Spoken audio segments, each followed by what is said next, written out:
ओम नमो नारायणाय। United global peace foundation, United consciousness और project self की तरफ से आप सभी का हार्दिक स्वागत है। दोस्तों, हम लोग रामचरितमानस सीरीज का अध्ययन कर रहे हैं। आज 12वां सेशन है। हम लोग बाल कांड पढ़ रहे हैं। हमारा नाम डॉक्टर विक्रांत सिंह तोमर है। ये सेशन हम उज्जैन मध्य प्रदेश से टेलीकास्ट कर रहे हैं।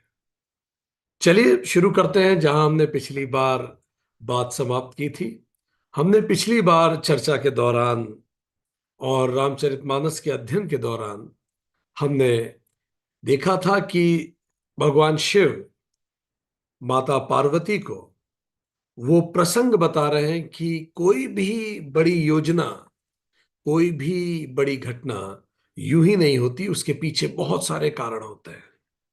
और ये एक अनंत यात्रा है जो यात्राओं की एक श्रृंखला है। और इसी श्रृंखला में भगवान शिव ने माता पार्वती को जय और विजय की कहानी सुनाई। ये कथा जो ऋषि अपने भारद्वाज नाम के शिष्य को भी, जो संत हैं, उनको भी सुना रहे हैं। इसी कथा से याज्ञवल्क्य जी मुनि भारद्वाज को भी कथा सुना रहे हैं और इसी कथा के माध्यम से ही भगवान शिव माता पार्वती को भी ये कथा सुना रहे हैं। तो चलिए आगे शुरुआत करते हैं और इस कथा को आगे जारी रखते हैं। हमने पिछली बार ये बात की थी, जो सीखा था हमने, कि ये यात्राओं की एक श्रृंखला है जिसको हमारा आज का वर्तमान जीवन कहते हैं। और एक घटना के होने के पीछे बहुत सारी घटनाएं होती हैं। तो भगवान शिव माता पार्वती को एक और घटना के बारे में बता रहे हैं कि ये रामायण इस रूप में क्यों सामने आई। चलिए अब उस घटना को हम भी जानें। ये कथा है जलंधर दैत्य की, और ये कथा सुना रहे हैं भगवान शिव माता पार्वती को। तो चलिए इस कथा को सुनते हैं। It is also a very interesting story. भारतीय शास्त्रों में कथाओं के माध्यम से बहुत गूढ़ रहस्य और जीवन के लर्निंग्स की बातें बताई गई। अब जब ये आप कथा सुनेंगे, ये स्टोरी आप सुनेंगे, तो यू विल नोट डाउन आपकी लर्निंग्स क्या थी इससे। आखिरी में I will ask you, once the story is over, what do we learn from it. ठीक। दोहा 123 बालकांड रामचरितमानस शुरू करते हैं। ये जो कथा है जलंधर दैत्य की, ये स्कंद पुराण में, शिव पुराण में और कई वैदिक ग्रंथों में आती है। ये कथा कुछ इस प्रकार की है कि किस प्रकार एक बड़ा महाबली और अहंकारी दैत्य था, जलंधर नाम का। और भगवान शिव ने भगवान विष्णु का आह्वान करके जब विष वो पिया, जब अमृत मंथन हुआ और जो विष निकला उस अमृत मंथन के दौरान, जिसके बारे में हम सब पहले ही पढ़ चुके हैं। हम सबके जीवन में जब भी मंथन होता है तो पहले विष निकलता है।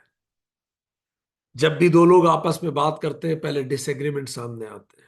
जब भी आप मेडिटेशन करने बैठते हैं पहले बहुत मन बेचैन हो जाता है। हर बार जब भी मंथन होता है, जब भी इस तरह का मंथन होता है, तो मन में जो अंदर बैठी हुई बातें होती हैं वो सामने आती हैं, सारे जहर सामने आए। तो जब ये मंथन हुआ तो उस मंथन में जो जहर निकला, भगवान शिव ने उस जहर को पिया, कालकूट नाम के जहर को। वो जहर उन्होंने अपनी नेक में रख लिया, गर्दन में रखा, इसीलिए नीलकंठ कहलाया, उन्होंने अपनी कंठ में रखा। और अपनी योग साधना से उस जहर को, उस कालकूट को अमृत बना के वापस धरती को दे दिया। वही अमृत माता नर्मदा कहलाती है। तो नर्मदा नदी वो अमृत है जो शिव जी ने कालकूट को अपनी योग साधना से बनाया था। हम सब भी शिव के अनुयायी या अंशावतार होने के रूप में जब भी समाज या परिस्थितियां हमें कालकूट दे, तो यह हमारी जिम्मेदारी है कि अपनी योग साधना से, अपनी स्पिरिचुअल जर्नी से, एलिवेशन से उस कालकूट को अमृत बना के वापस लौटा है। तुमने मेरे साथ बुरा किया, I will be nice with you. Transitional personality इसी को कहते हैं। I will give what I have. तो शिव जी ने कालकूट विष पिया और उनके कंठ से विष की ज्वाला निकलने लगी। और जब वो निकली तो उसकी एक चिंगारी समुद्र में गिरी और उस चिंगारी से जलंधर का जन्म। ये बहुत प्रताप, बहुत बलशाली, क्योंकि ये स्वयं शिव के कंठ से उत्पन्न हुआ था और जल में उत्पन्न हुआ था, इसलिए उसका नाम जलंधर पड़ा, समुद्र के जल से उत्पन्न। और इसने काफी तपस्या की जलंधर ने। इसका जन्म ही विष से हुआ, तो इसने काफी तपस्या की और भगवान ब्रह्मा से अजेयता का वरदान प्राप्त किया। काफी शक्ति उसने अपनी तपस्या से प्राप्त, और उस शक्ति से उसने स्वर्ग, धरती और पाताल पर अपना अधिकार जमा लिया। सभी देवता उससे पराजित हो गए और सभी देवता दुखी होकर भगवान शिव की शरण में आए। तो जलंधर की पत्नी थी एक, उसका नाम था वृंदा। वो अत्यधिक पतिव्रता और सती स्त्री थी, और उसके सत से जलंधर हर बार बच जाता था। इसीलिए उसकी मृत्यु, उसको मारना पड़ा, बड़ा कठिन था, क्योंकि वो लगातार जलंधर के लिए प्रे करती रहती थी। तो बड़ा मुश्किल था अब जलंधर को मारना, क्योंकि वृंदा का तप शील्ड की तरह उसके साथ। अब ऐसी स्थिति में, और जलंधर लगातार दुनिया पर अत्याचार कर रहा था, जलंधर लगातार मनुष्यों को, देवताओं को परेशान कर रहा था। अब ऐसी स्थिति में उसको रोकना बहुत मुश्किल था। और फिर भगवान शिव ने उससे युद्ध किया, जलंधर से, उसको रोकने के लिए। पर वृंदा का इतना गहरा तप था और उसने अपना सारा सप जलंधर को दे रखा था। तो स्वयं शिव, जिन्होंने त्रिपुरों का नाश किया था, त्रिपुरांतक थे, वो भी जलंधर को पराजित नहीं कर पा रहे थे। युद्ध पर युद्ध होते रहे और लंबे समय तक ये युद्ध चलता रहा, बहुत लंबा चला। पर वो मारे नहीं मरता था। उसको मार दे फिर पैदा हो जाता था, मार दे फिर जन्म, फिर पैदा हो जाता था। अब ये बड़ी चिंता हो गई। वृंदा का व्रत तोड़ना बड़ा जरूरी था। उसके मन में जो प्रेम था जलंधर के प्रति, वो शील्ड था। तो भगवान विष्णु ने, जब सारे देवताओं ने उनको रिक्वेस्ट किया, तो उन्होंने एक छल की योजना बनाई। और योजना कुछ इस प्रकार थी कि उन्होंने जलंधर का रूप धरा और वृंदा से मिलने गए। उनका रूप इतना सुंदर लग रहा था कि वृंदा उन पर मोहित हो गई। किसी और को उसने प्रेम किया और उसका जो पतिव्रता व्रत था, धर्म था, वो भंग हुआ। और उसके बाद जो शील्ड थी वो जलंधर के ऊपर से हट गई। और जब जलंधर से वो शील्ड हट गई, तब भगवान शिव ने जलंधर का वध कर दिया। वृंदा स्वयं विष्णु की भक्ति करती थी। भगवान विष्णु ने इसीलिए वृंदा को उसकी भक्ति के कारण उसे तुलसी का स्वरूप प्रदान किया, और वो हमेशा भगवान विष्णु की प्रिय तुलसी के रूप में हमेशा पूजी जाएंगी। और पर इस सब के बाद भी वृंदा ने श्राप दिया भगवान विष्णु को। और श्राप यह था कि जिस प्रकार वो इस परेशानी से गुजरी हैं, भगवान विष्णु भी अपनी प्रिय से वियोग सहेंगे। और उसी जलंधर ने कालांतर में रावण का रूप लिया, वो रावण बन के आया। ठीक। वो जब रावण बन के आया तो फिर उसका सामना विष्णु अवतार भगवान राम से हुआ। अब इस प्रकार की ये कथा स्कंद पुराण, शिव पुराण, पद्म पुराण, वाल्मीकि पुराण, रामायण, कई जगह इस प्रकार की कथा आती है। और उसके बाद जब वो रावण के रूप में आया तो भगवान राम ने उसका संहार करके उसको अपने आगे की यात्रा पर अग्रसर किया। अब जल्दी से बताइए, इस पूरी कथा से आपको क्या सीखने को मिलता है? What do you learn from this?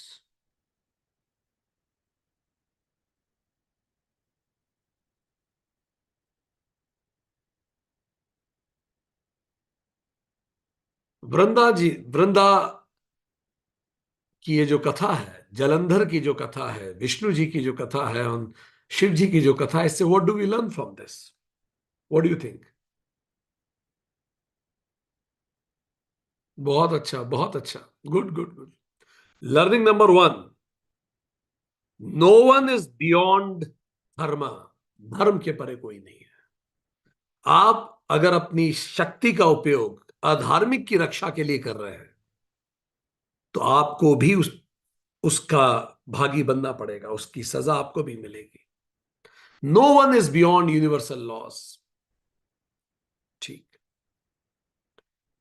दोनों चीजें, धर्म के विरुद्ध अगर आप अपनी शक्ति का प्रयोग करेंगे तो भगवान भी अलग तरीके से अपनी लीला करेंगे और आपको घुटनों पे आना पड़ेगा। दूसरा, nobody is beyond universal laws.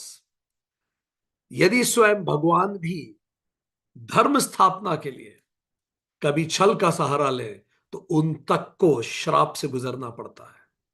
ठीक। हालांकि वो धर्म स्थापना के लिए करते हैं, बट यूनिवर्सल लॉज अपनी तरह से काम करते हैं। तो हम तो फिर इंसान हैं। जब परमात्मा तक शाप से गुजरता है तो हम तो फिर इंसान हैं। तीसरी learning, use your blessings wisely और they will become a bane. अपनी ब्लेसिंग्स को वाइसली यूज कीजिए। ब्रह्मा जी ने इतने सारे वरदान दिए जलंधर को, क्या किया उसने उन वरदानों से? उसने लोगों की जिंदगी बर्बाद कर दी। अगर आपके पास पावर है, अथॉरिटी है, उसको यूज कीजिए फॉर समथिंग गुड। अगर आपके पास रिसोर्सेज हैं, उसको यूज कीजिए फॉर समथिंग गुड। चौथी learning, righteousness of intention is most important. Intention आपके पवित्र होने चाहिए। एक्शन भले थोड़ा दाएं बाएं हो। धर्म की स्थापना के लिए भगवान विष्णु ने जलंधर का रूप लिया, क्योंकि वृंदा के व्रत को भंग करना अनिवार्य था, अन्यथा अत्याचारी का अंत नहीं होता। तो righteousness of intention is most important. आपके इंटेंशन पवित्र होने चाहिए। पांचवा, you can not have faith on अधर्म। आप अधर्म को प्रोटेक्ट नहीं कर सकते अपनी शक्ति से, अपने संसाधनों से, अपने पद से। अगर आप अधर्म को प्रोटेक्ट कर रहे हैं तो भगवान हर तरीके से अश्योर करेंगे कि आपको सजा जरूर मिले। Sixth, stand for what is right और else you will fall for what is wrong. जब वृंदा ने देखा कि जलंधर गलत कर रहा है, still she did not stand for what is right. ये हमारी ड्यूटी है कि हमारे परिवार का भी अगर कोई सदस्य गलत करता है, हम गलती को प्रोटेक्ट नहीं करेंगे। नो, अधर्म को प्रोटेक्ट नहीं करेंगे। Stand for what is right और you will fall for what is wrong. Seventh, because you have come out of poison it does not permit you to spread poison.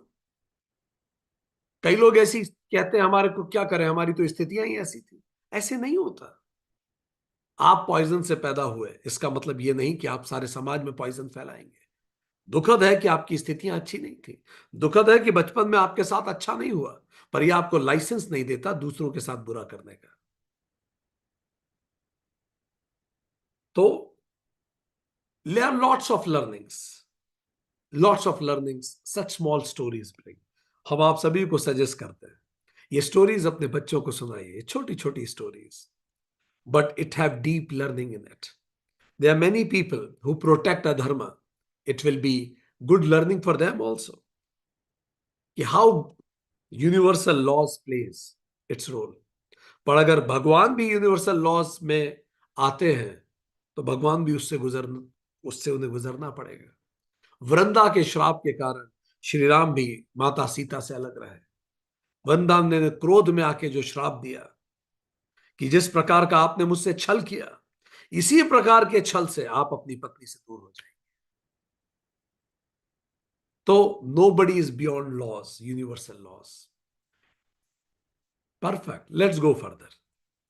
सो इस तरह से 123 दोहे पे जलंधर दैत्य की कहानी बताने का तात्पर्य यह है कि रावण के भी कई जन्म हुए और श्री राम भी इस जन्म में जिस सबसे गुजरेंगे इसकी योजना पहले ही बन चुकी. चलिए अब आगे पढ़ते हैं, आगे सीखते हैं. Lot many new beautiful stories are awaiting us. So अब इसके आगे भगवान शिव भवानी को नारद की कहानी सुनाते हैं.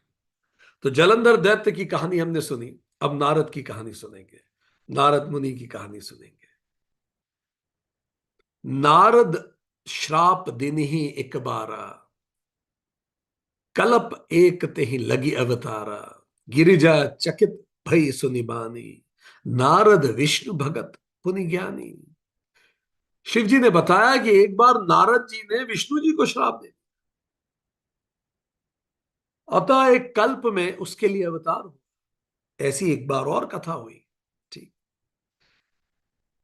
भगवान शिव बता रहे हैं कि आना क्यों पड़ा भगवान को. केवल अन्याय की हानि ही नहीं, अन्याय धर्म की हानि ही नहीं, कई और दशाएं मिलती हैं तब एक अवतार आता है. तो शिव जी बता रहे हैं भवानी को कि एक बार नारद ने भगवान विष्णु को श्राप दे दिया.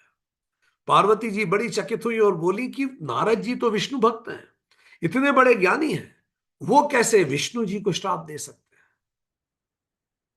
शिव जी, कारण कवन श्राप मुनि दीना, का अपराध रमापति कीना. यह प्रसंग मोही कहु पुरारी, मुनि मन मोह आचरज भारी. पार्वती जी ने कहा कि ये मुनि ने श्राप किस कारण दिया. भगवान ने ऐसा, लक्ष्मीपति भगवान ने ऐसा क्या अपराध किया था. हे पुरारी, हे शंकर, मुझे कथा बताइए. और मुनि नारद के मन में मोह होना बड़ा आश्चर्य की बात है कि उन्होंने क्रोध में स्वयं विष्णु को श्राप दे दिया. अब ये कहानी भी हम आपको सुनाने वाले हैं और आपको हमें बताना है आपको क्या सीखने को मिलता है इस कहानी से. बोह बिहिस महेश तब ज्ञानी मूड ना कोई, जे ही जस रघुपति करही, जब सो तस ते ही छन हो. ये बड़ी सुंदर है. शिव महादेव जी ने कहा कि कोई भी न ज्ञानी है इस धरती पर, ना कोई मूर्ख है. श्री रघुनाथ जी जिसकी मति को जैसा कर देते हैं वो उस क्षण वैसा ही हो जाता है. कौन सोच सकता है नारद नारायण को श्राप देंगे. क्या आपने ऐसा देखा है जीवन में कुछ लोगों में जिनमें आपस में बड़ा गहरा प्यार था, आज एक दूसरे को देखना भी पसंद नहीं करते. यू नो सच पीपल, जो एक दूसरे के लिए शायद जान तक देने को तैयार थे, वो एक दूसरे की आवाज तक सुनना नहीं चाहते. जहां कभी समुद्र था प्रेम का, वहां आज रेगिस्तान हो गया है. तो ये पूछ रही हैं पार्वती जी ऐसे कैसे हो गया, नारद ने नारायण को कैसे श्राप दे दिया. तो शिव जी ने कहा कि वो तो जिसकी मति भगवान जैसी रच देते हो वैसे ही हो जाता है, उस पल वो वैसे ही हो जाता है. चलिए लेट्स सी ये कहानी क्या है, ऐसे कैसे हुआ. ठीक, एक बार ऐसा हुआ कि let me tell you this story, it's a very interesting story. ठीक, ये स्कंद पुराण, विष्णु पुराण, देवी भागवत पुराण सब में आती है कि किस प्रकार नारद मुनि ने नारायण को श्राप दिया. वो हमेशा विष्णु जी के भक्त हैं, महान संत हैं, ब्रह्मचारी हैं, तप का पालन करने वाले हैं, कठोर तपस्या करने वाले हैं. तो हुआ ये, अब लेसन हमें सुनना है आपसे. What do you learn from it. Pay attention to story. हुआ ये कि एक बार नारद जी ने गहरा तपस किया, बहुत तप किया। जब उन्होंने बहुत गहरी तपस्या की, इतनी कि स्वर्ग लोग, पाताल लोग और धरती पे उस समय इतनी कोई नहीं कर पाया। उनकी तपस्या इतनी तेजस्वी थी कि वो जो देवताओं का राजा इंद्र है वो घबरा गया। वो तो असुरक्षित हो गया कि कहीं ये मेरी सत्ता तो नहीं लेना चाहते, इंद्रासन तो नहीं चाहते। तो इंद्र ने सोचा ये तो गड़बड़ हो जाएगा। इतनी सुंदर बात तुलसीदास जी लिखते हैं इंद्र की सोच पे। सूक हाड़ले भाग सठ, स्वान निरखी मृगराज, छीनी ले जनि जान तड़, जड़ तिमि सुरप तिहि न लाज।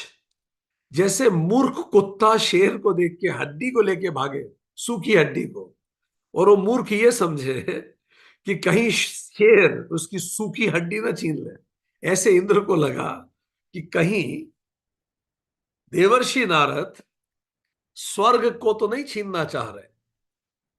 तो इतनी सुंदर सिमिली है ये, वैसा है जैसे कुत्ता ये सोचे कि शेर उसकी सूखी झूठी हड्डी छीनने के लिए उसकी तरफ आ रहा है। नारद के मन में ऐसी कोई, नारद जी के मन में कोई मंशा नहीं थी। तो इंद्र ने तो उनके पास जो जो इंस्ट्रूमेंट्स अवेलेबल थे, उन्होंने अप्सराओं को भेजा नारद जी का ध्यान भंग करने के लिए। पर अप्सराएं सारी नाच के चली गई, नारद जी का ध्यान इतना गहरा था कि कोई भंग नहीं कर पाया। अब तो इंद्र को और चिंता हो गई कि ये तो अब पक्का ही मेरा पूरा साम्राज्य ले लेंगे। तब उन्होंने कामदेव को भेजा। अब कामदेव ने अपना पूरा काम जाल फैलाया, पर इतनी गहरा प्रबल उनका तप था नारद जी का कि कामदेव विफल हो गए। बाकी कई देवता भेजे, सब विफल हो गए। नारद मुनि ने कामदेव को परास्त कर दिया और अपनी तपस्या को पूर्ण किया। इस घटना के बाद तो चारों तरफ उनकी बड़ी कीर्ति होने लगी। एक तो लोग कहने लगे, एक तो शिव जी ने कामदेव को भस्म किया था, और दूसरे धरती पे नारद जी हैं। बस दो ही लोग हैं जिन्होंने काम को परास्त कर दिया, कामदेव को परास्त कर दिया। नारद जी को भी लगा यार कुछ तो हुआ है। अब मैं काम क्रोध मोह से परे हूं, जिसको गीता में कृष्ण कहते हैं हाईवे टू हेल। अब तो सवाल ही नहीं उठता, अभिमान आ गया। नारद कहू सहित अभिमाना, कृपा तुम्हारी सकल भगवाना। करुणा निधि मन दिख बिचारी, उर अंकुरव गर्भ तरु भारी। जब लोग ये कहते थे नारद को, एक तो महाशिव महादेव हैं जिन्होंने काम को हराया था, एक आप है, तो नारद अभिमान के साथ कहते थे ये तो उन भगवान की कृपा है। अंदर ही अंदर अभिमान रहता था, पर कहते थे तो भगवान की कृपा है। भगवान ने भी देखा कि नारद के मन में बड़ा गहरा अभिमान का अंकुर पैदा हो गया है। मैंने कर दिया, मैं कितना बड़ा, मैं कितना महान। एक बार नारद जी शिव जी से मिलने गए, तो नारद जी ने बातों बातों में बोस्ट किया, कहा कि वो एक्चुअली आपने हरा दिया था कामदेव को, मैंने सुना। मैंने भी आजकल कुछ दिनों पहले ऐसे ही हरा के आया। शिव जी ने कहा कि जैसी ये कथा जाती है कि आपने ये बात मुझे तो कह दी, आपने बड़ा अच्छा किया, विष्णु जी के सामने ये बात ना कहिए। कई बार जब इंसान की मति सही नहीं होती, तो जो सही राय दी जाती है उसको वो भी उल्टी दिखती है। जो आपके हित की बात कही जा रही है वो भी आपको उल्टी दिखती है। नारद जी को जो भी लगा होगा कि शिव जी क्यों नहीं बताने देना चाहते, तो स्वयं विष्णु जी के पास गए और विष्णु जी से अपनी बढ़ाई करी। बेगी सो मैं डारही उखारी, पन हमार सेवक हितकारी। मुनि कर हित मम कौतुक होई, अवसी उपाय कर भी मैं सोई। तो भगवान ने जब ये देखा कि इतना अहंकार हो गया, विष्णु जी ने देखा कि जब वो इतनी अपने विजय को बखान करने लगे, विष्णु जी के मन में ये बात आई। बहुत सुंदर लिखा है तुलसीदास जी ने कि ये जो अहंकार आया है मेरे शिष्य के मन में, मैं उसे तुरंत उखाड़ फेंकूंगा, क्योंकि सेवकों का हित करना ही हमारा प्रण है। और किसी भी व्यक्ति के जीवन की सबसे बड़ा अवरोध उसका अहंकार है, उसकी मुक्ति के रास्ते में। विष्णु जी ने सोचा मैं वही उपाय करूंगा जिससे इस मुनि का कल्याण हो और मेरी लीला आगे बढ़े। तो ऐसा कुछ रास्ता मैं करूं। ठीक। क्योंकि हर भगवान का कार्य ही भक्तों का हित करना होता है, वो फिर किसी भी रूप में हो। ठीक। बताइए, what do you learn from this so far?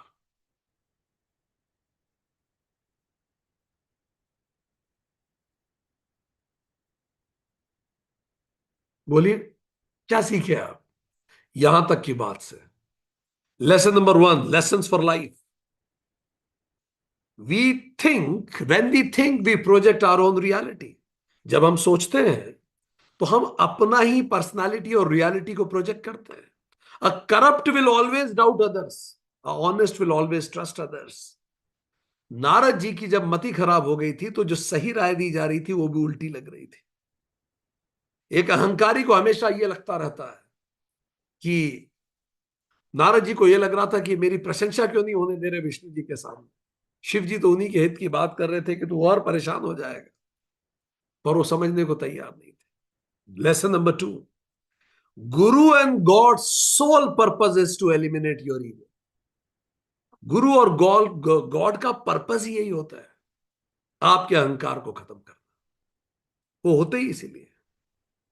Lesson number तीन, world sole purpose is to elevate your ego. लोग तो प्रशंसा करेंगे, आप दुनिया में जाएंगे, दुनिया का काम ही है आपके अहंकार को बढ़ाना, और गुरु का काम है आपके अहंकार को खत्म कर देना।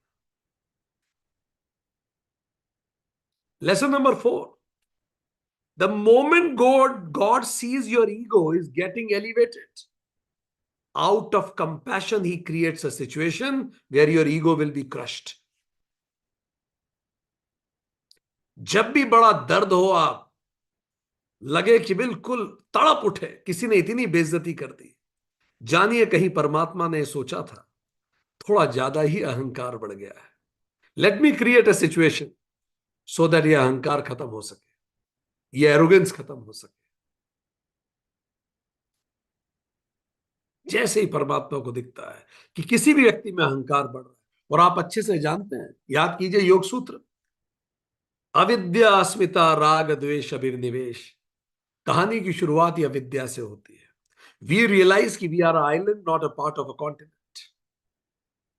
बट वो अविद्या अहंकार को पैदा करती है, अस्मिता, मैं कुछ हूं, और वहीं से राग द्वेष चालू होते हैं। सारे क्लेशी इसी कारण है, इसलिए भगवान उसको खत्म कर देते हैं।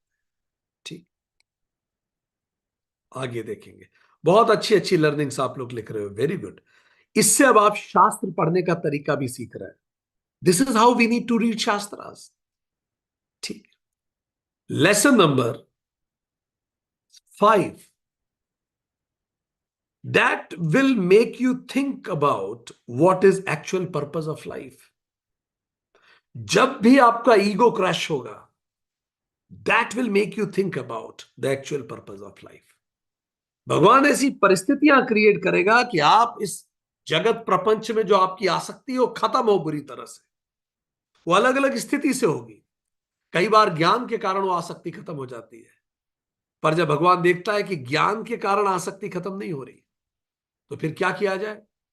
ऐसी परिस्थिति दो इस व्यक्ति को कि इसका मन भंग हो और ये रियल पर्पस ऑफ लाइफ को रियलाइज करे। God knows what is inside us even then we don't express. बिल्कुल सच बात है।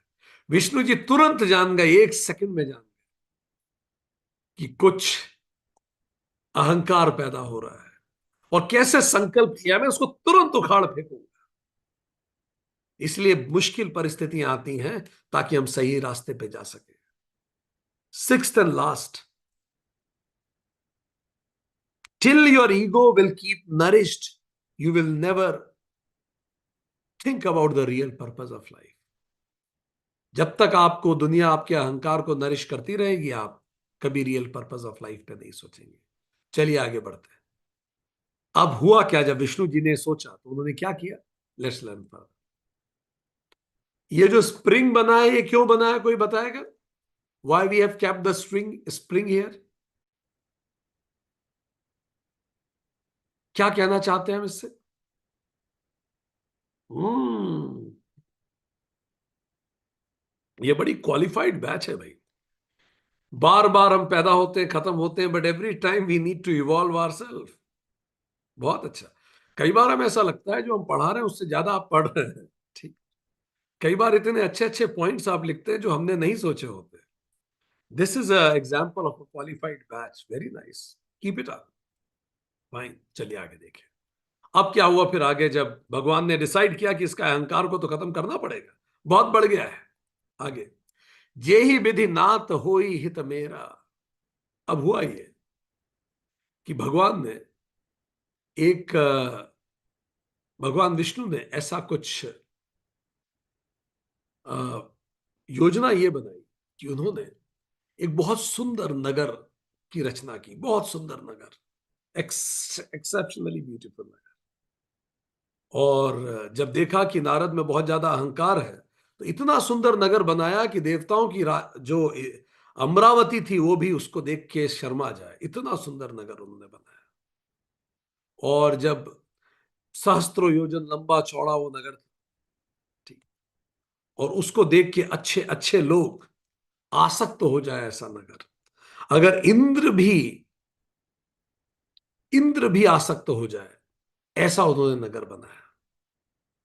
और जब वो इतना सुंदर नगर बनाया, तो नारद जी जब उस नगर में गए, वे तो विष्णु जी ने अपनी लीला से बहुत सुंदर नगर की रचना करी।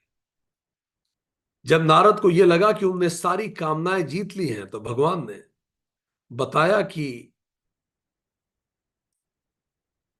जो नारद को लग रहा था वो वास्तविकता नहीं थी।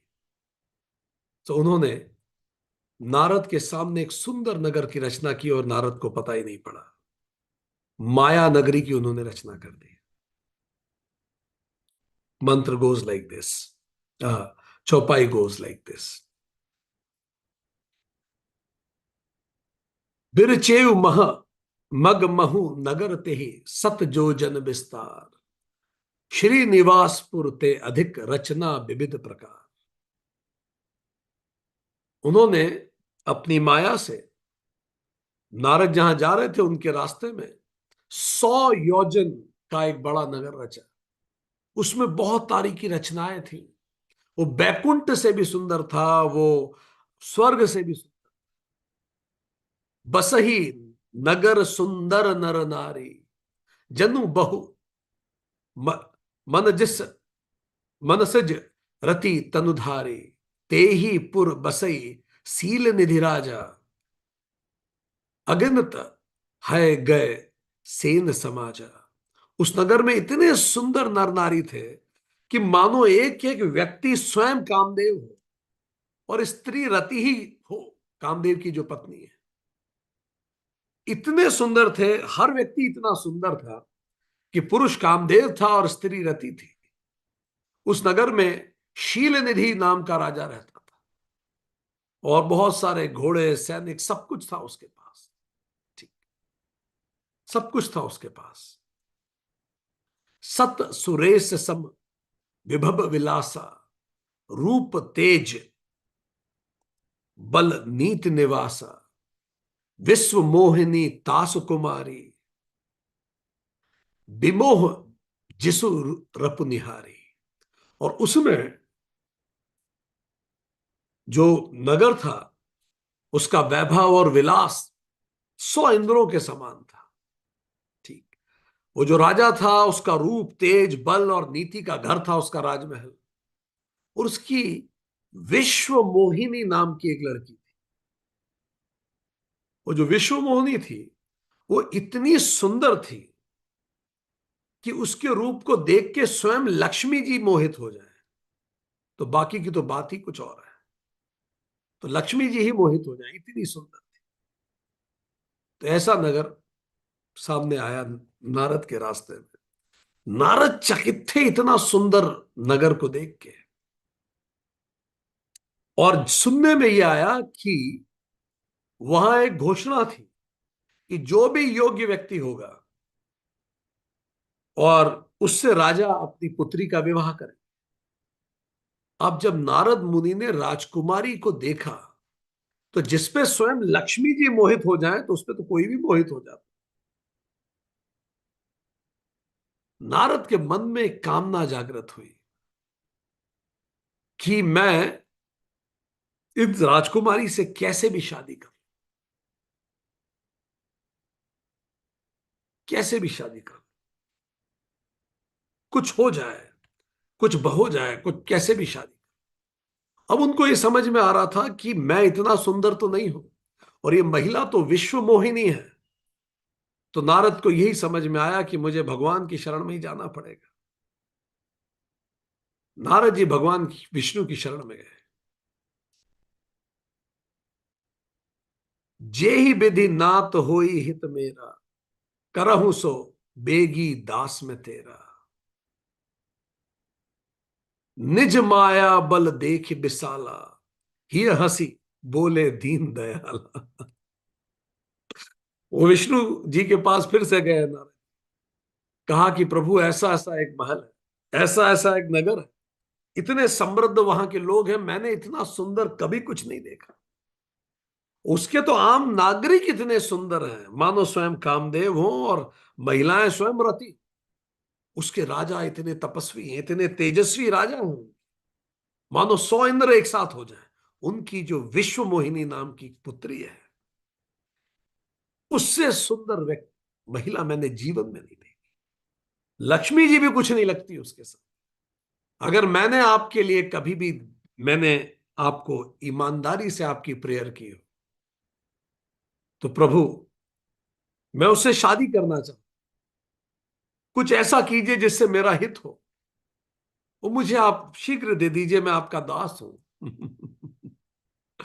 अपनी माया का विशाल बल देख के दीन दयालु भगवान मन ही मन हंस के बोले।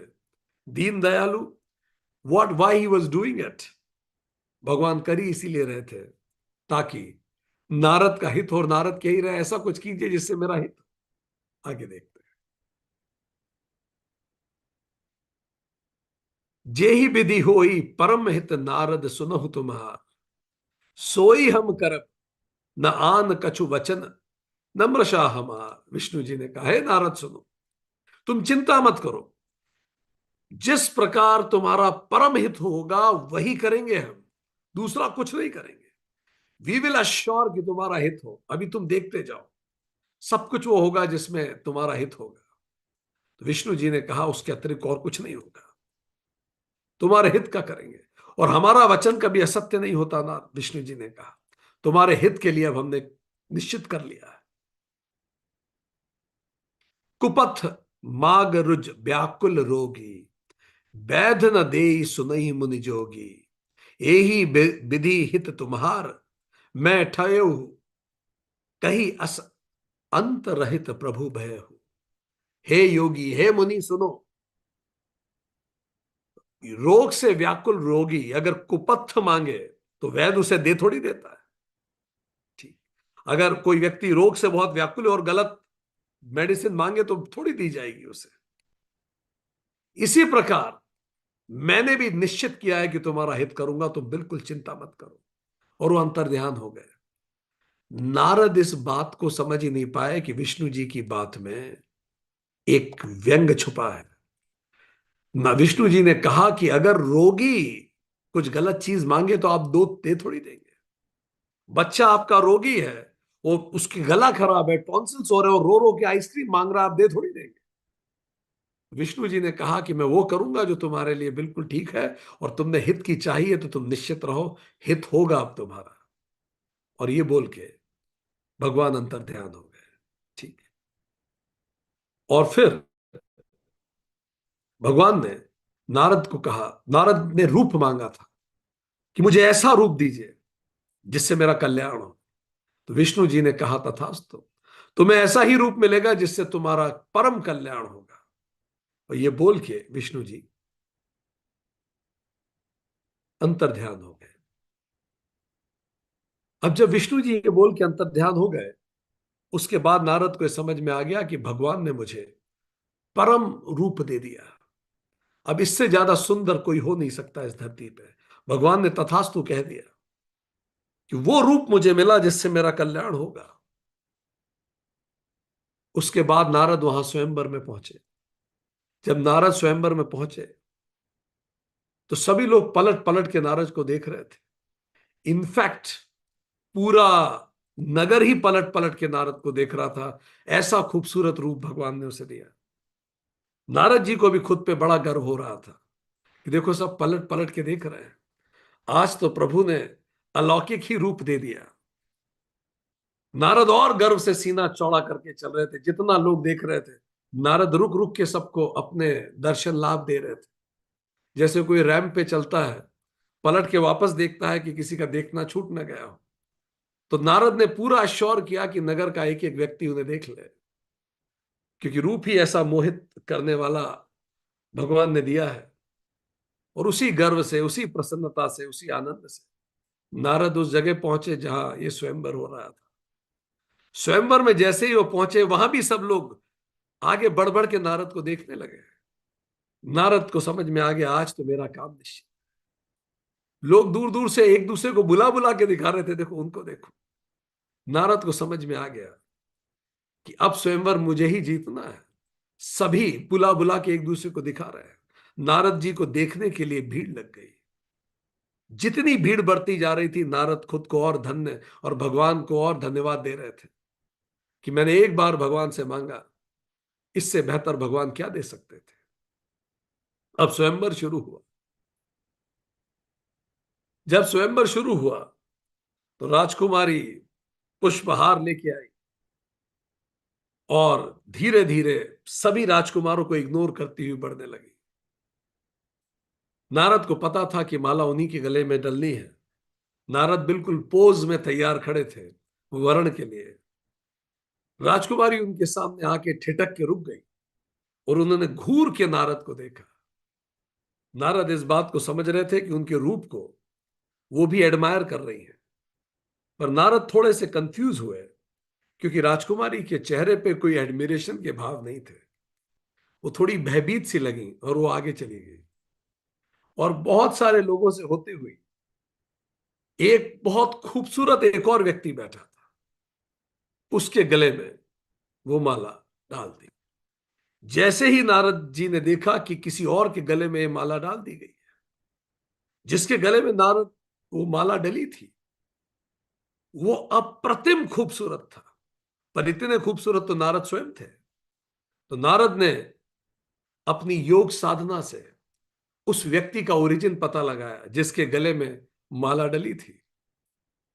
तो नारद का खून खौल गया है देख के कि भगवान विष्णु खुद स्वयंवर में आके बैठ गए थे और उन्होंने ही वो शादी कर ली थी। नारद को बड़ा क्रोध आया कि मैंने ज्यादा ही तारीफ कर दी लगता है उस लड़की की। स्वयं विष्णु आके शादी करके चले गए, ये तो धोखा है। और उसके बाद नारद स्वयं दौड़ के गए कि मेरे रूप में क्या कमी है। तो जब नारद ने जल में अपना रूप देखा तो नारद का मुंह बंदर का, वानर का रूप था। अब तो नारद का क्रोध 4 गुना चढ़ चुका था। उनको याद आया कैसे उन्होंने नगर में घूम घूम के सबको अपना रूप दिखाया था, कैसे वो सीने चौड़ा करके वहां बैठे। अब नारद को क्रोध का कोई सीमा नहीं थी। एक तो मुझे झूठ बोला, दूसरा मुझे बंदर का रूप दिया, और तीसरा खुद आके शादी करके चले गए। ये ये सब नारद कॉम्प्रिहेंड नहीं कर पा रहे थे।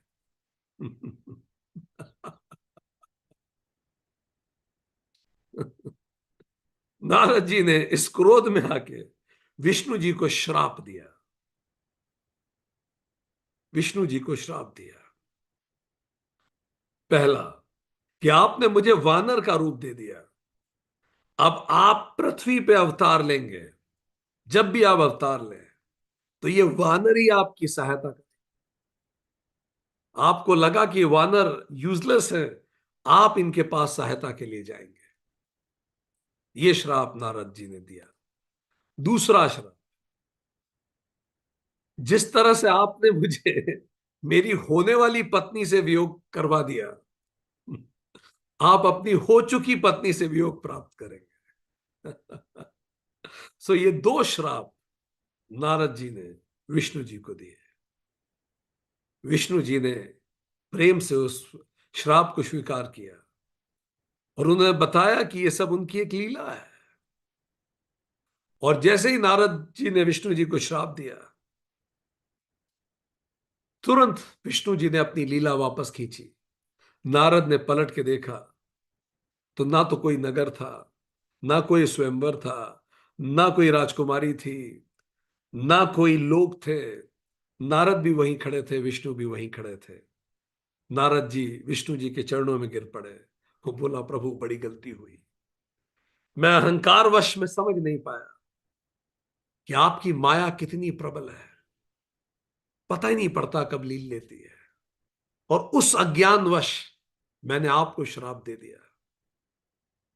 विष्णु जी ने नारद जी को कहा, नारद, भक्तों के हित के लिए तो भगवान श्राप को भी स्वीकार करने को तैयार है। मैं जरूर धरती पे अवतार लूंगा, मैं मानव रूप में अवतार लूंगा और मैं वानरों का साथ लूंगा, क्योंकि एक बहुत बड़ी यात्रा की एक कड़ी है जो आज जुड़ी है।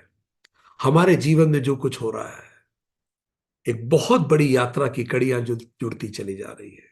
यही भगवान शिव माता भवानी को बता रहे हैं कि आज जो तुम देख रहे हो, इसको आइसोलेशन में मत देखो, अपने इस जीवन को कंटिन्यूएशन में देखो। जब आप आइसोलेशन में देखोगे तो लर्निंग गलत हो जाएगी। जब आप कंटिन्यूएशन में देखोगे तो एक्सेप्टेंस आएगा, सरेंडर आएगा, ग्रेटिट्यूड आएगा, पीस आएगी। तुरंत आप स्वीकार करेंगे कि this is a big journey. अब आपकी बारी, हमारी कथा से अब आपकी कथा की बारी। टेल मी, आपने इस कथा से क्या सीखा? What did you learn from this? An excellent story. What can be learn from this?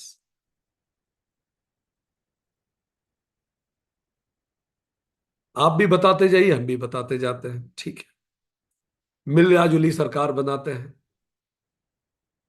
पहली learning, first learning, this world is Hari maya नगर।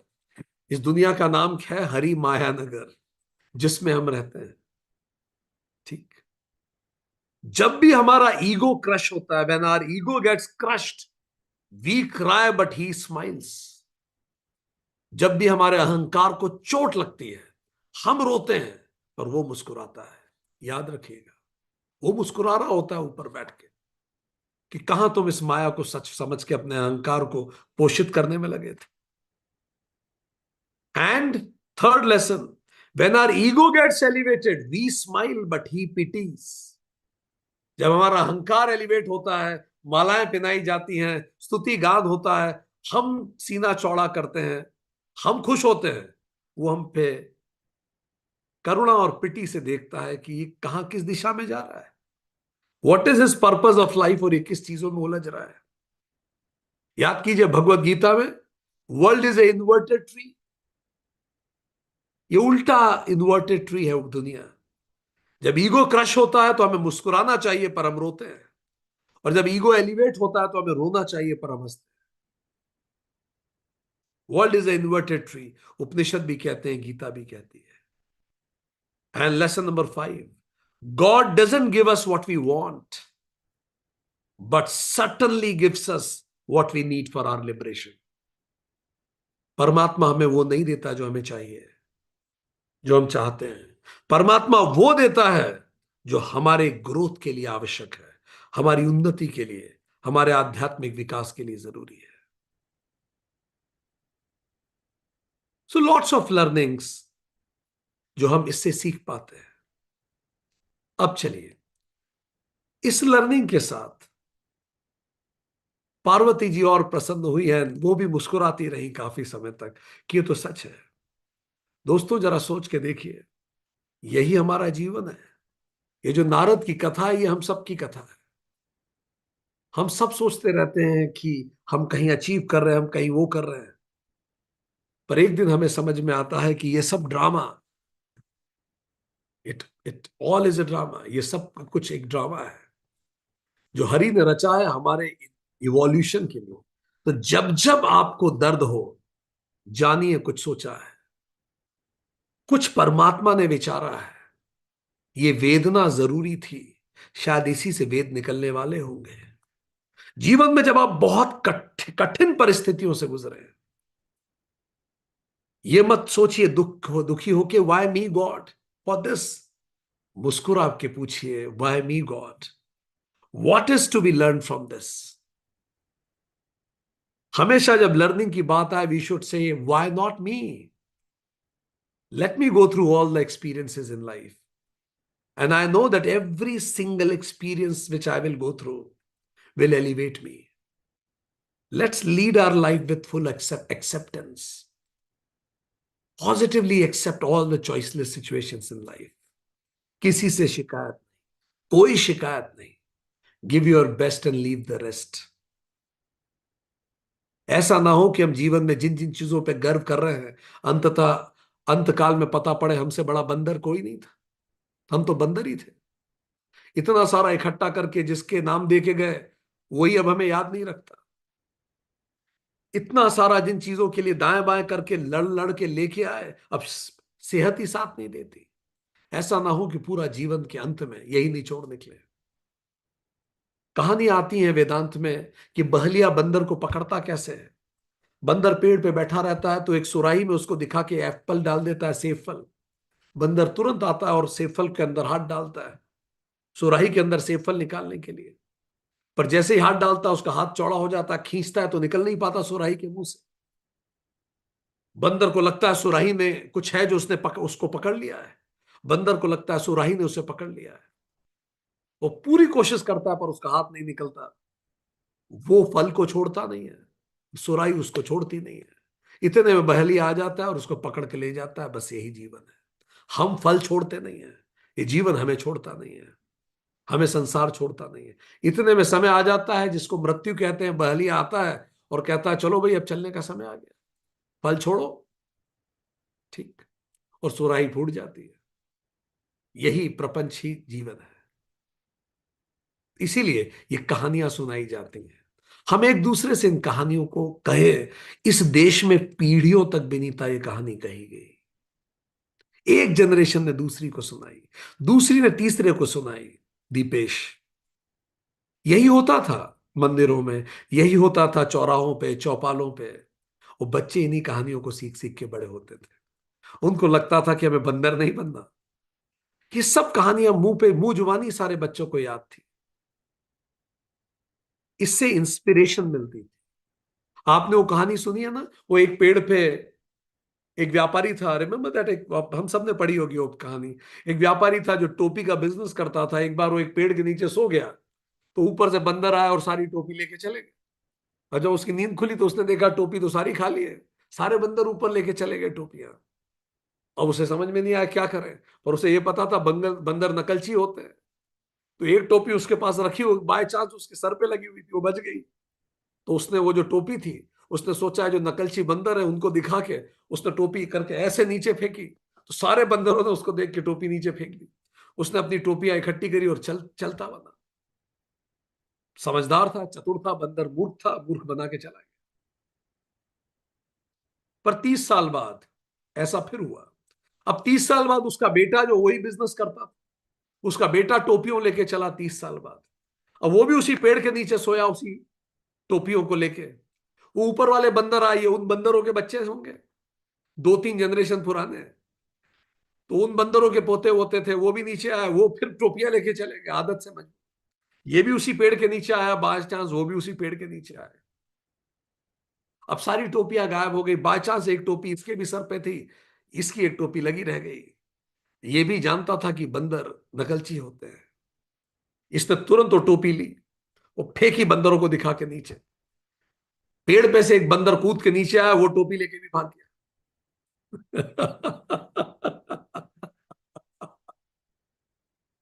जानते हो क्यों? इसीलिए भाग गया। कि बंदरों ने अपने बच्चों को कहानियां सुना दी थी कि ऐसे बेवकूफ मत बनना। ठीक। पर इंसान अपने बच्चे को कहानी नहीं सुना पाया कि उस पेड़ के नीचे मत सोना। कहानियां सुनाओ अपने बच्चों को, इस सभ्यता की कहानी सुनाओ, इस संस्कृति की कहानी सुनाओ, इस देश की कहानी सुनाओ, हमारे शास्त्रों की कहानी सुनाओ, हमारे भगवानों की कहानी सुनाओ। आप देखेंगे बच्चे कभी विचलित नहीं होंगे। 5,000 साल की सभ्यता की जड़ यही है, यही शास्त्र है। अपने आप देखेंगे कि व्यक्ति विचलित नहीं होगा और वो कहानियों से सीख के एलिवेट होगा, उसमें वैराग्य आएगा। जैसे पढ़ के, इन कहानियों को जान के माता सती के मन में आनंद आ रहा है, उन्हें बहुत अच्छा लग रहा है। और ये कहानी और कंटिन्यू होती है, कहानी कहीं रुकती है। चलिए अगली कहानी पढ़ते हैं। ठीक। अब इसके आगे जो दोहा 141 से 151 दोहा है, इसमें भगवान शिव जी एक और कहानी सुना रहे हैं। ये कहानियां क्यों सुना रहे हैं? वो हर कहानी का कंक्लूजन क्या है? राम क्यों आए? क्यों आए? रावण क्यों आया? वो जलंधर दैत्य रावण बना। विष्णु जी को एक श्राप वहां मिला था। ठीक। दूसरा श्राप इन्होंने दिया, नारद जी ने। एक बार, कई बार जब आप पढ़ते हैं तो ऐसा लगता है कि जब बहुत सारी चीजें एक साथ इकट्ठी हो जाती, तब भगवान आते हैं कि चलो पिछले 20 श्राप एक साथ कवर कर देते हैं। जो कुछ चीजें एक साथ इकट्ठी होती हैं। चलिए देखते हैं अगली कथा। दोहा 141 से 151 में अब शिव जी माता भवानी को स्वयंभू मनु और शत्रुपा, माता शत्रुपा की कथा सुना रहे हैं। ये भी बड़ी इंटरेस्टिंग कथा है। ठीक। तो ये कथा क्या है जरा सीखते हैं। ठीक। स्वयंभू मनु अरु शत्रुपा, स्वयंभू मनु अरु शत्रुपा, जिन्ह ते भय नर सृष्टि अनुपा, दंपति धर्म आचरण नीका, अजहु गांव श्रुति जिन कैली का। स्वयंभू मनु और उनकी पत्नी शत्रुपा, जिनसे मनुष्यों की ये पूरी अनुपम सृष्टि पैदा हुई है। ये दोनों पति पत्नी के धर्माचरण करने वाले थे, इनका आचरण अच्छा था। ये वेदों की मर्यादा का गान करते थे, और और वेद आज भी इनकी मर्यादाओं के बारे में चर्चा करते हैं, और ये भी बहुत धार्मिक प्रवृत्ति के लोग थे। ठीक। अब जो लोग नहीं जानते उनके लिए क्विक रिकैप। सृष्टि प्रक्रिया में उल्लेख आता है, श्रीमद् भागवत में भी उल्लेख आता है, स्कंद 3 में आता है इसका उल्लेख। सृष्टि कैसे बनी? तो ब्रह्मा जी ने पहले सनकादि ऋषियों का को जन्म दिया। जब ये ऋषि उत्पन्न हुए तो ये ऋषि बिल्कुल इंटरेस्टेड ही नहीं थे जगत को डेवलप करने के लिए। ब्रह्मा जी को लगा था कि ये ऋषि जाएंगे, सनातन, सनंदन, ये जो ऋषि थे, ये जाएंगे और जब इस संसार की रचना करेंगे। पर ये ऋषि बिल्कुल इंटरेस्टेड नहीं थे, इतनी निवृत्ति थी इनमें, he was they were not interested. अब क्या करें जब सृष्टि की वृद्धि ही नहीं हुई? ये बिल्कुल वैरागी लोग थे। तो ब्रह्मा जी ने अपने आप को दो पार्ट में तोड़ दिया, जैसी कथा जाती है। और एक पार्ट स्त्री बन गया, एक पार्ट पुरुष बन गया। पुरुष जो थे, चूंकि उनके कोई बायोलॉजिकल फादर नहीं थे, इसीलिए उनका नाम पड़ा स्वयंभू, सेल्फ बॉर्न। तो उनका नाम था Swayambhu. Manu means the first man whose mind is evolved. मन से मनु बना, हु हैज इवॉल्व्ड माइंड। तो पहला पुरुष मनु थे और पहली स्त्री शत्रुपा थी। ठीक। तो मनु और शत्रुपा ये पहले स्त्री पुरुष थे, और भारतीय शास्त्रों के अनुसार यहीं से पूरी लीनेज शुरू हुई है। और इस तरह से फिर इनकी सृष्टि का आगे आगे आगमन हुआ। इनके जो पुत्र थे, तो इस तरह से पूरी ये कथा है, इसलिए वो बात कही। होई न विषय विराग भवन बसत भा चौथपन, हृदय बहुत दुख लाग जन्म गौ हरि भगत बिदु। घर में रहते रहते इनको बुढ़ापा आ गया, किंतु विषयों से कई लोगों को वैराग्य नहीं होता। बूढ़े हो गए पर अभी भी जगत में बड़ी रुचि है उनकी। ठीक। ये सोचकर उनके मन में बड़ा दुख हुआ कि ऐसा ना हो कि हरि भक्ति के बिना जीवन ही खत्म हो जाए, our life will and without purpose. बस क्या किया जीवन में, पैदा हुए, बड़े हुए, पढ़ाई लिखाई की, एक नौकरी करी, शादी की, बच्चे किया, उनसे भी ये सब करा के मर जाएंगे। ऐसा ना हो कि जीवन इसी सब में खत्म हो जाए। बरबस राज सुत ही तब दीना, नारी समेत गबन बनही कि नहीं कीन्हा, तीर्थ बर नैमिष विख्याता, अति पुनीत साधक सिद्धिदाता। तब मुनि जी ने, जो मनु जी थे, उन्होंने अपने पुत्र को जबरदस्ती पूरा राजपाट दिया और सपत्निक उन्होंने निर्धारित किया कि वो जंगल में गमन कर जाएंगे। ठीक। और वो अत्यंत पवित्र और साधकों को सिद्धि देने वाले तीर्थों में श्रेष्ठ नैमिषारण्य जंगलों की तरफ निकल गए। जो तीर्थ है नैमिषारण्य के, उस तरफ निकल गए। ठीक।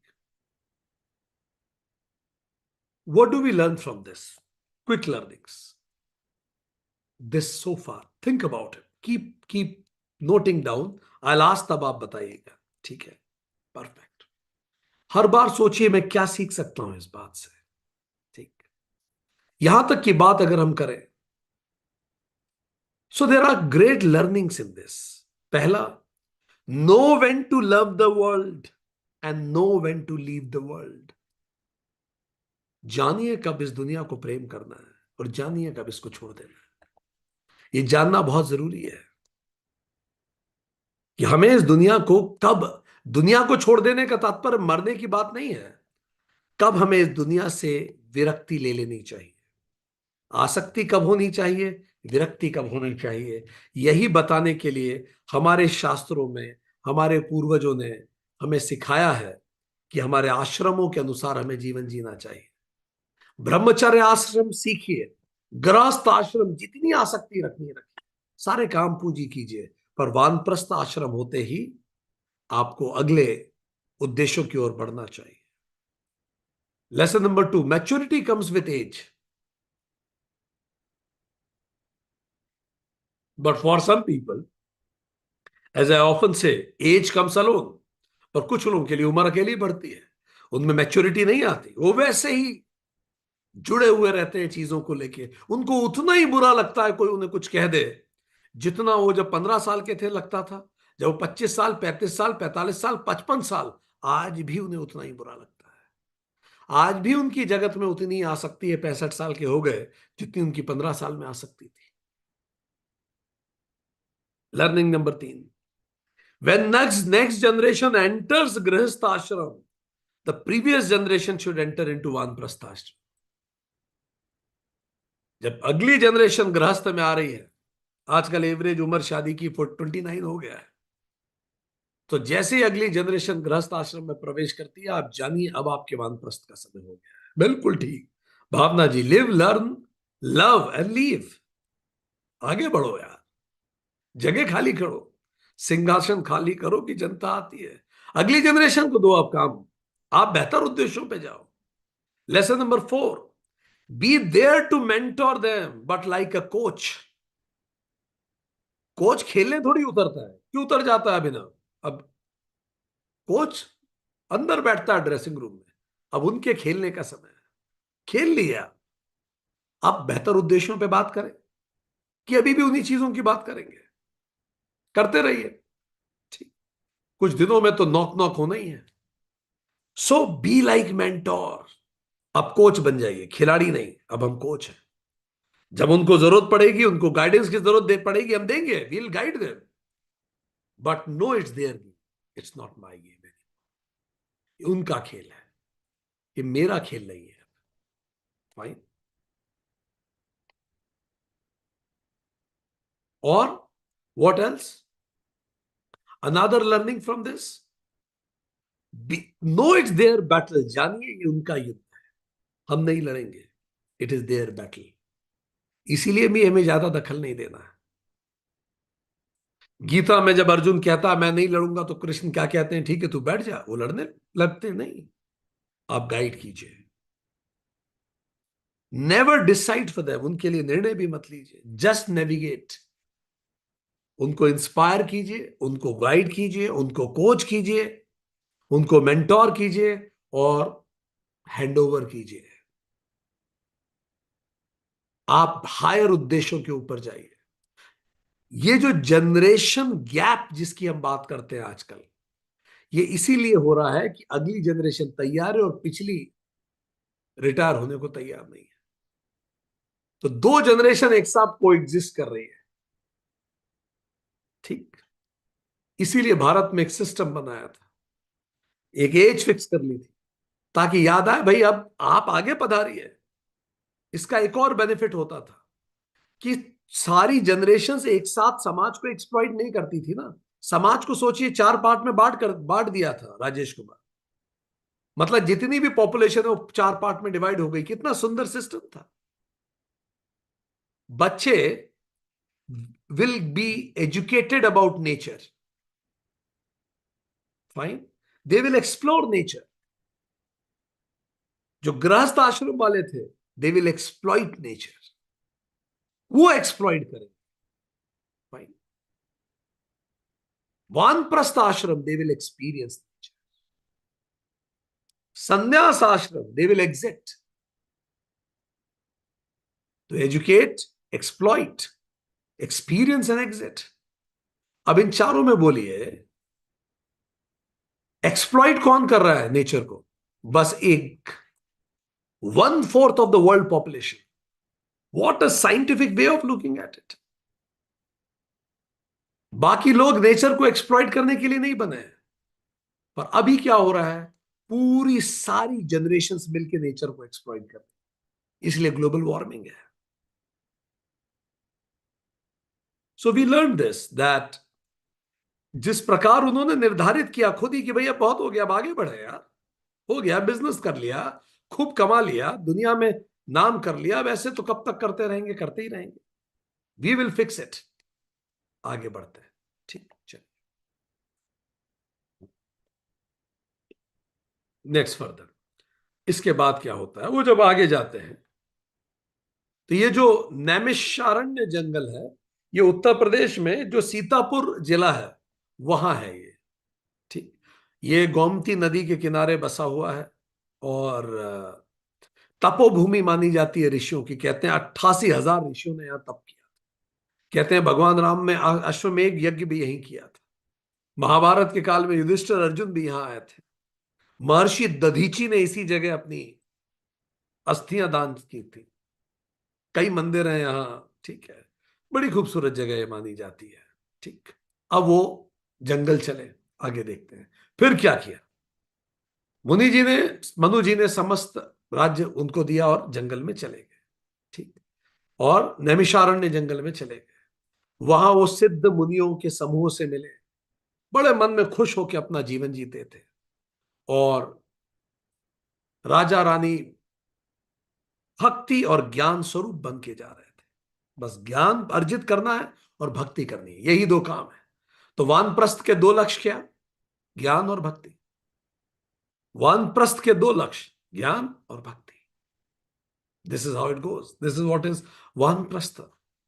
ठीक, वहां गोमती नदी में गए, उन्होंने जल का स्नान किया, बहुत सारे लोगों से मिले, ऋषि मुनियों से मिले। ठीक, और पुराण सुनी, उपनिषद सुने, ग्रंथ सुने, ग्रंथ पढ़े, ओम नमो भगवते वासुदेवाय मंत्र का जाप किया। ठीक, और धीरे धीरे उन्होंने अपना खाने को भी कम किया, कंदमूल पे रहने लगे, धीरे धीरे जल पे रहना उन्होंने शुरू किया। और क्यों ये कर रहे थे? उर अभिलाष निरंतर होई, देखई नयन परम प्रभ सोई, अगुन अखंड अनंत अनादि, जेहि चिंतहि परमार्थ बादी। बस एक अभिलाषा के साथ जी रहे कि हम उन परम प्रभु को आंखों से देखें, जो निर्गुण है, अखंड है, अनंत है और अनादि है, परमार्थवादी, ब्रह्मवेत्ता, तत्ववेत्ता लोग जिसकी चिंतन करते हैं। बस इस इच्छा के साथ वो कर रहे थे। So lesson for life is वानप्रस्थ आश्रम के धर्म क्या है? 5-6 काम करने होते हैं। फर्स्ट, ज्ञान और भक्ति। ठीक। सेकंड, विजिट पिलग्रिमेज प्लेसेस, क्योंकि वहां यहां तीर्थों पे आपको वो लोग मिलेंगे जो ज्ञान और भक्ति से प्रेरित होंगे, आपको राइट काइंड ऑफ पीपल मिलेंगे। थर्ड, विजिट सेंट्स, साधुओं से मिलते हैं। Fourth, study scriptures. Fifth, live minimalistic life, कम से कम खर्च कीजिए, क्योंकि ज्यादा खर्च करेंगे तो ज्यादा कमाना पड़ेगा, फिर वही झंझट चालू हो जाएगा। Sixth, meditate. Seventh, eat proportionate only, अब आयु अनुरूप खाना खाइए। Eighth, dwell more on nature, fruits, natural चीजें ज्यादा खाइए। नाइन्थ, सीक एब्सोल्यूट, एब्सोल्यूट से कम कुछ भी नहीं, कुछ भी नहीं। सो एक इस तरह से वानप्रस्थी हो जाए। और हमने देखा कि शत्रुपा जी और मनु जी इस प्रकार से वानप्रस्थी हुए। बट अब जब ये वानप्रस्थी हुए, इसके आगे क्या हुआ, कैसे उन्होंने भगवान की स्तुति की और उससे उन्हें क्या सीखने को मिला, अब ये पढ़ते हैं। तो जब उन्होंने बहुत तप किया, जब उन्होंने गहन तप किया, उस गहन तप के बाद भगवान प्रसन्न हुए, और भगवान ने प्रसन्न होकर उन्हें कहा कि वर मांगो। आप क्या वर मांगते हो?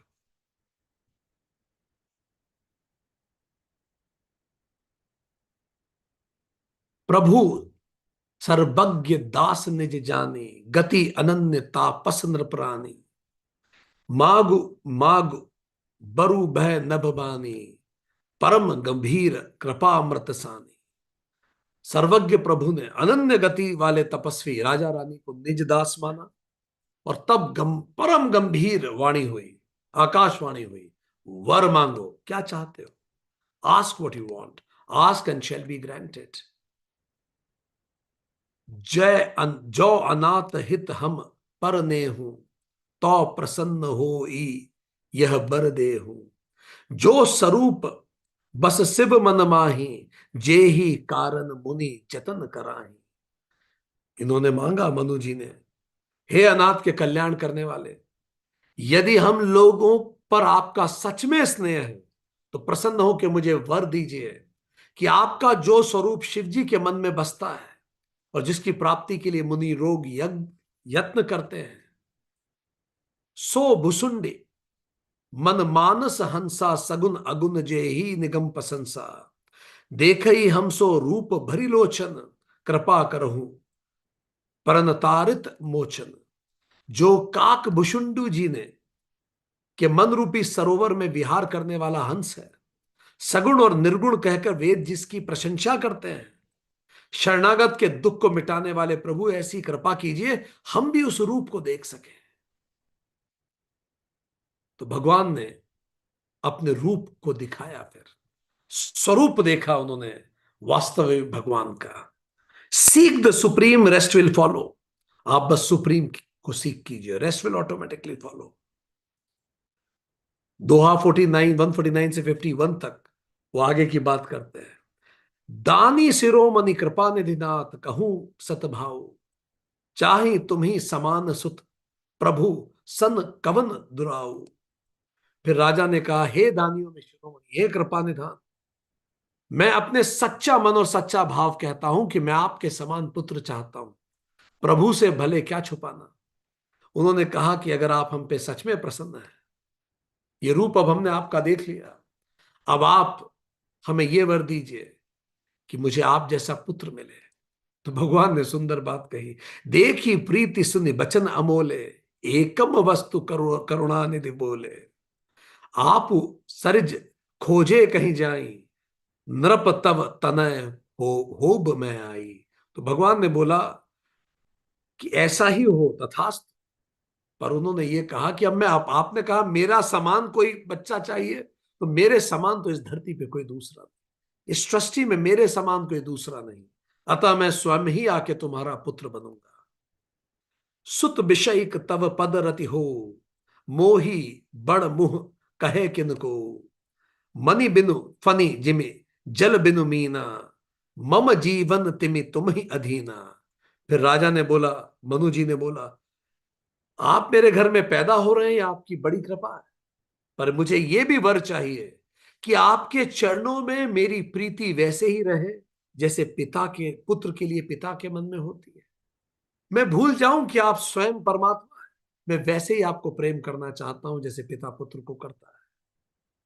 चाहे कोई बड़ा भारी मूर्ख ही क्यों ना कहे, चाहे मुझे कोई मूर्ख ही क्यों ना कहे कि ये तो भगवान आपके घर में पैदा हुए तो भी आप उन्हें बच्चा समझ रहे हो, वो कह रहे हैं मैं चाहता हूं मुझे ये वर दे, मैं आपको पुत्र समान ही प्रेम कर सकूं, नहीं तो मैं कॉन्शियस रहूंगा प्रोबेबली। उन्होंने कहा, और जैसे मणि के बिना सांप और जल के बिना मछली नहीं रह सकती, वैसे मेरा जीवन आपके अधीन रहे, और अगर आप मुझसे दूर हो जाएं तो मैं प्राण त्याग दूं, ऐसा मुझे वर दीजिए। अब आप देख रहे हैं किसकी भूमिका बन रही है। ठीक, आप मुझे वर दें कि आप मुझसे दूर हुए तो मैं प्राण ही त्याग दूं। असु बरु मांगी चरण गही रहे हो, एवं करुणानिधि कहे, अब तुम मम अनुशासन माने, बसहु जाओ सुरपत रजधानी। ऐसा वर मांग के उस जब उन्होंने भगवान के चरणों को पकड़ा तो कृपा निधि भगवान ने कहा, अब तुम मेरी आज्ञा मानकर देवराज इंद्र की राजधानी अमरावती में वहां जाके वास करो। तह करी भोग विशाल तत गई, कछु काल पुनि होहई अवध बुहाल, तब मैं होब तुम्हारा सुत। हे तात, जब स्वर्ग में बहुत कुछ समय आपके बीत जाएंगे, उसके बाद तुम अवध के राजा होंगे, उस जन्म में मैं तुम्हारा पुत्र होऊंगा। इच्छा मैं नरबेश सवारे, होई हूं प्रकट निकेत तुम्हारे, असन ही सहित देह धरि ताता, करहु चरित भगत सुखदाता। इच्छा निर्मित मनुष्य रूप धर के मैं तुम्हारे घर प्रकट होगा। हे तात, मैं अपने अंश सहित देह धारण कर भक्तों को सुख देने वाले चरित्र की रचना करूंगा, मैं तुम्हारे घर आऊंगा।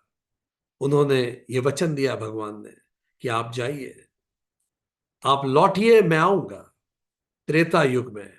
जब समय आएगा, जब हानि होगी धर्म की, अधर्म का उत्थान होगा, तब मैं फिर आऊंगा। Everything happens for a reason, every incident is but a puzzle in the big story, in the big picture. तो भगवान शिव माता भवानी को बता रहे हैं ये पूरे जीवन भगवान राम के आने के पीछे कितने सारे कारण थे। एक क्विक रिकैप लेते हैं। चलिए हम भी एश्योर करें, अपने जीवन में राम को लाएं, अपने जीवन में रामायण को लाएं, अपने जीवन में उन सभी लर्निंग्स को लाएं जो हम रामायण से सीखते हैं। That no one is beyond law, misuse of power leads to curse, be mindful of whom you represent. No one is beyond universal laws, no one is beyond dharma. Use your blessings wisely or they will remain banned. Righteousness of intention is most important. You cannot have faith on adharma. Stand for what is right or you'll fall for what is wrong. Because you have come out of poison, it doesn't permit you to spread poison.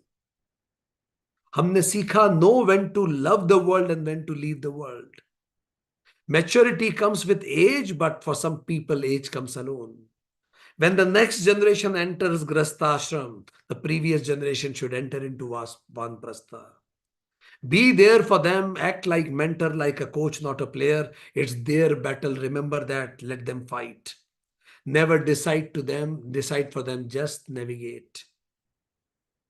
अब वानप्रस्थ आश्रम में जाएं तो ज्ञान और भक्ति करें, पिलग्रिमेज विजिट करें, साधु संतों से मिलें, शास्त्र पढ़ें, न्यूनतम जीवन जिए, मेडिटेट करें, प्रोपोर्शनेट खाना खाएं, फ्रूट्स पे ज्यादा निर्भर रहें और एब्सोल्यूट के नीचे कुछ सर्च ना करें. Seek absolute, rest will follow. Everything happens for a purpose, every incident is but a puzzle in the story.